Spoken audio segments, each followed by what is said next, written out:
ভোলানাথবাবু, এই যে গোটা ঘটনা, সেই গোটা ঘটনায় গতকাল আপনি নেজার থানায় অভিযোগ জানিয়েছেন, লিখিত অভিযোগ জানিয়েছেন। সেখানে আপনি যেটা উল্লেখ করেছেন যে শেখ শাহজাহান একেবারে জেলে বসে তার স্ত্রী তাসলিমা বিবিকে নির্দেশ দিয়েছিলেন। একদম 100-100। এর আগে অনেক ঘটনা এইভাবে নির্দেশ দিয়ে যাচ্ছে, প্রতিনিয়ত ফোন হয় এবং এই নির্দেশগুলো বহাল রাখছে। বলে দেখুন, শাহজাহান 2 বছর জেলে আছে, তার একটা গাছের পাতা বা কোনো জিনিস ক্ষতি হয়নি।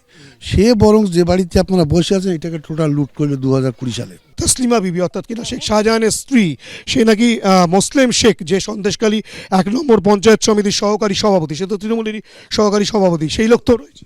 সে লোক আছে, কিন্তু আমি যদি লিখে থাকি ওখানে কিন্তু এই ব্যাপারে লেখা নেই যে উনি পঞ্চায়েত সমিতির সভাপতি মুক্ত।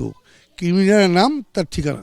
এখানে আরও বেশ কয়েকজনের নাম, যেখানে আপনি শুরু থেকেই বলছেন যে আলিম মোল্লা ছিল, নজরুল মোল্লা ছিল। আলিম মোল্লাকে আপনি দেখেছিলেন? আলিম মোল্লাকে আমি দেখেছি এক ঝলক, মৃত্যুর আগের মুহূর্ত।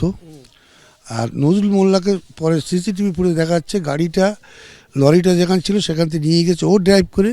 কাজের সময় ড্রাইভটা করেছে আলিম মোল্লা। পরে দেখলাম সিসিটিভি ফুটেজে যেটা তদন্ত পাচ্ছে, ওকে তুলে নিয়ে এসছে। আর সব ব্যাপারটাই পুলিশের তদন্ত, আমি সেই তদন্তের উপরে আস্থা ভরসা রাখি।